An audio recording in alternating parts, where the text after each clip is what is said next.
latest in health and safety, it's Gillian Cosgriff. Over to you, Gillian. Karen, get down.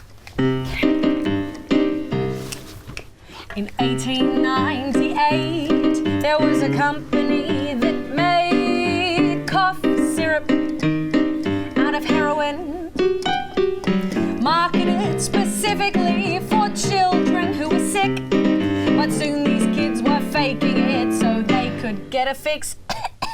And if you were depressed or maybe stressed out or annoyed, well, you could take a trip to visit Dr. Sigmund Freud, and he'd provide a powder that would calm your busy brain. You'd be feeling fucking great with Dr. Freud's cocaine. Everything seems obvious in hindsight looking back. Simpler times when doctor's remedy was dealing crack. We blindly follow popularity and don't ask why. Whenever doctors told us jump, we literally got high. It's easy to assume that we've advanced since days of old, but still we believe almost every single thing we're told. Did you know? Many of the diets and the health trends that we follow aren't based in fact at all, and yet we seem to swallow all the information in this health portfolio. The internet says gluten's this century's polio. Studies say a glass of red wine once or twice a week might lower your cholesterol and improve your physique. Others say that's bad for you, but I'm quite sure that soon we'll be curing cancer with an IV bag of goon. It's bad for you. Just because the internet said it was true doesn't mean that it's something that you should do. If the internet jumped off a bridge, well then would you go jump off one too? Paleo's in vogue right now, just vegetables and meat, eating what our caveman ancestors were said to eat. Paleolithic man may well have used this to survive, but his average life expectancy was roughly 35. Vaccinating kids is now a subject that's debated. One anti-vaxxer told me it's archaic and outdated. She said, we don't have measles or smallpox these days, you jerk. That's because the vaccinations actually work. It's bad for you. Just because the internet said it was true doesn't mean that it's something that you should do. If the internet jumped off a bridge, well then would you go jump off one too?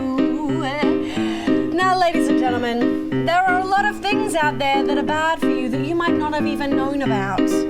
So I've done you a favor. I've scoured the internet reading blogs and listicles and YouTube comments and other acceptable forms of journalism to find things that are bad for you that you might not have even known about. You're welcome. Thongs are bad for you. Poor foot support resulting in joint pain. Sitting is bad for you. Leads to obesity and can slow down the brain. But standing is bad for you. You're more prone to hardening of the arteries. And exercise is bad for you. More than 90 minutes, you're less immune to disease. Showers are bad for you. Can lead to eczema, as one study confirms. Not carrying a pen is bad for you, because other people's pens are breeding grounds for germs. Candles are bad for you, emitting toxic fumes and often starting fires. And backpacks are bad for you, though they might seem like just what your child requires. Studies have shown backpackers cause chronic back problems well into adulthood, unless all straps are secured correctly, including that awkward strap that goes across your stomach. However, securing all backpack straps correctly has been known to lead to low self-esteem and an increase in bullying. It's bad for you. Just because the internet said it was true doesn't mean that it's something that you should do. If the internet jumped off a bridge, well then would you? Is that something you do?